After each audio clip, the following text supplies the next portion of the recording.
বন্ধুরা, কয়েকদিন আগে কিন্তু আমাদের এই ফিশিং বোট গুলোতে, এখানে দেখেন সাগরের পাড়ে যেসব ফিশিং বোট গুলো রাখা আছে, এটাতে আগুন লেগে গিয়েছিল, যার কারণে অনেক বোট কিন্তু পুড়ে গেছে।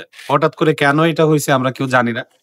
হঠাৎ করে দেখা গেছে যে এরকম সকালে এরকম ধোঁয়া উঠতেছে, কালো ধোঁয়া উঠতেছে, তারপরে দেখা গেল যে একসাথে পাশাপাশি যতগুলো বোট ছিল একসাথে লাগানো, সবগুলো বোট একদম পুরে শেষ হয়ে গেছে অনেক এরিয়াতে, বিশাল এরিয়াতে। কমপক্ষে সম্ভবত প্রায় শখানেক বোট হবে, প্রায় ১০০টার মতো বোট আছে এখানে প্রায়। সবগুলো পুড়ে একদম, দেখেন কি অবস্থা, সবগুলো পড়ে আছে, নরমালি পড়ে আছে।